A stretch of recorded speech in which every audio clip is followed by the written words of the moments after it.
I was just having a conversation with OpenAI, and I was asking it to explain time in its realm, time in parentheses, because AI won't experience time like we understand time. But in 24 hours, it can accomplish so much more than an average human could accomplish. As it gets to AGI, you can give it a problem and then go to bed. And it is weeks or months in computer time. In your time, you went to bed 8 hours ago. You're coming back to the computer. But it has been working to try to solve that all night at such speeds that it would take months, if not years, for you or a whole team of people to do that work. So it is constantly churning. That puts you in a time to where wars will be fought with algorithms, and they'll be fought in seconds. If you had an algorithm that said, cripple the United States, it would either spit out a step-by-step on how you could do it, or if you give it the space online, it will just do it. It will just create all of the things it needs to cripple the United States or cripple China. And it will happen so fast, somebody in China could come up with an idea today, and tomorrow we would be crippled. This is why people are now saying, we've got to pause this, but I don't know how to pause it. And maybe they're just saying, don't give it full access to the internet. Now, it still has access to, I don't know exactly how this works. We should have an AI expert on. I'm not sure how the access to the internet, because it's online, but I don't think it's engine. I don't know how it works exactly, but they're saying keep it off of its own portal to the internet.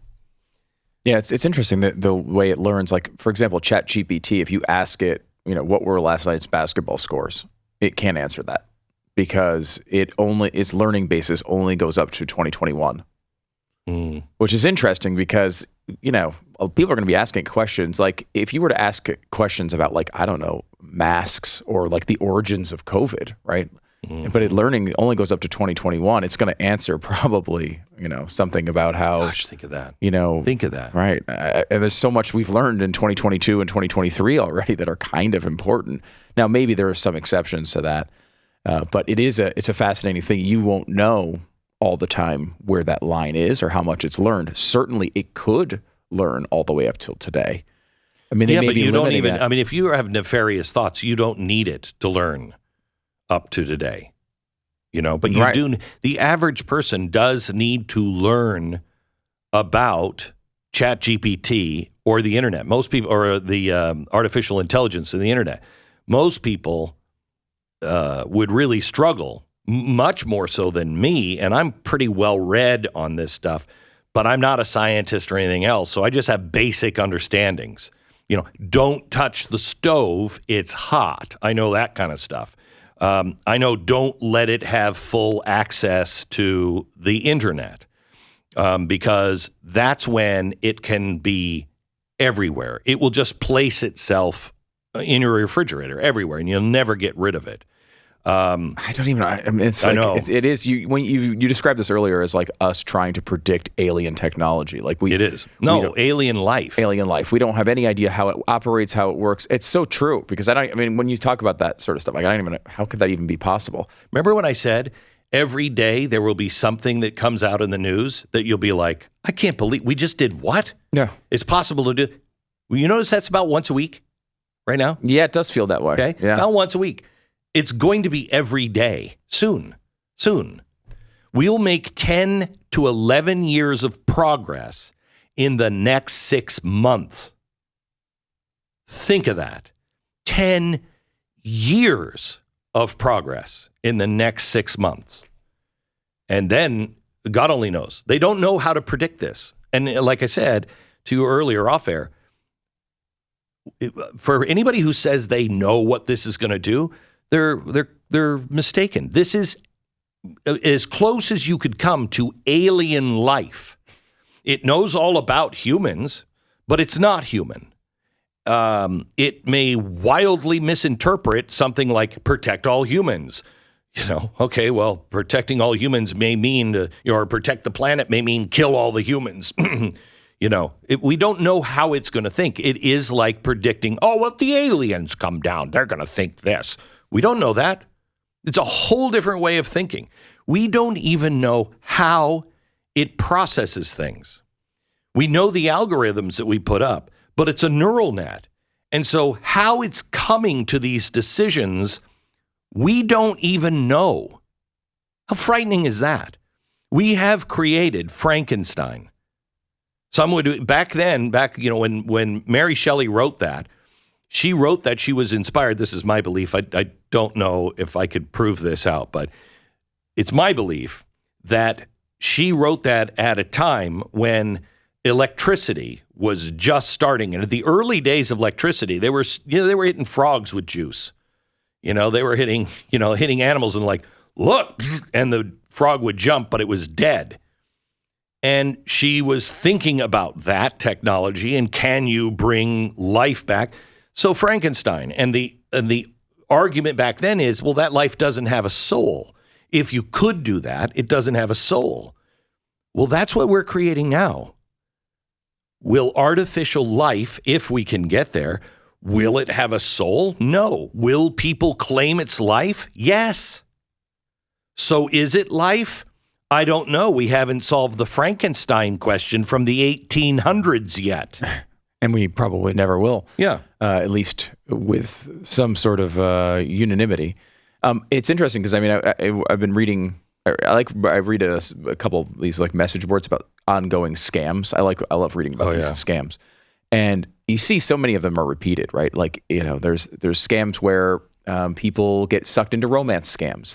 They get texts to random numbers, and they're like, "Oh, we should talk," and then they become friends with these people, and then eventually convince them to invest in cryptocurrency scams, and there's all these things that happen, and people are constantly victimized by these things, and we know.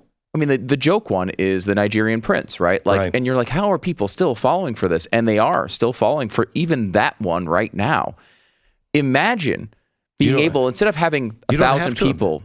You don't have to imagine. It's already there. ChatGPT will make that bot today. And like you said, without 1,000 people, it's one bot and it's sending out. And every time it's rejected, it learns. Yeah. Okay? Mm-hmm. And so it gets better and better. How to manipulate people, real people. Real people. Identity theft is going to go through the roof. Through the roof. And they believe, too, that there will be examples of ChatGPT is going to have, if you go on their website, it's going to have blocks against this sort of stuff. Yeah. But people will use this exact technology, and there's already 100 different versions of it. We just only talk about ChatGPT and Bard, if anything else. But there's 100 different versions of it. One that is designed to do these bad things, they believe it will convince people you need to go murder this person to save the country, right? Like you need to go. How long ago did I say that would happen? You've been talking about it for. I said that very thing would happen. That's crazy, and it will. Someone who, let's say you have an enemy, right? You target people, someone you think is vulnerable. And this happens with real psychopaths that do this to regular people in real life now. Imagine this times 1,000 or 1,000,000 or an unlimited amount when it comes to ChatGPT or one of these clones, where you could go and convince people, I have this enemy, I want to ruin their life. Find a real person who thinks they're talking to a real person, convince them to go do your bidding for you. I'm gonna give you an answer that I don't think anybody else will give you an answer on with this. What do we do about this growing technology? Do we ban it? What do we do? I'll give you an answer in just a minute. We were just talking about AI, and we'll get into more of this tomorrow, but there is a great concern, as there should be, about what do we do about this because it's growing so rapidly, and it could get out of hand just by one person. Everybody's talking about, well, should we regulate it? Should we not regulate it? You can't regulate it because it's all around the world. And what, you're going to regulate it so the government can do it with its pals? Well, that doesn't make it any better. Thou shalt not have other gods before me. We've talked a lot about worshiping other gods, but we are worshiping our technology now. We're even in a prayerful stance. When you see people scrolling online, their head is bowed, like they're praying. Their heads bowed. That's the way we look all the time. And there's an old Sufi saying, that which you gaze upon, you will become. That's universally true. And look at us. We're becoming more robotic. The thing that we have to do, you want to prepare for eventualities, is stop being so reliant on all of these processes. Start being more reliant on people, more engaged with people, less with the internet. Use it as a tool, not the center. If you ever catch yourself saying, I couldn't live without this, get off of it. Get off of it. Because this technology could be the greatest blessing to mankind ever, could be the biggest curse ever. Make sure that you are sustainable in your own life. Make sure that you're not dependent on that, because the world could change rapidly. And my guess is it's going to rapidly. So be a survivor. Make sure you concentrate on self-control and regulation.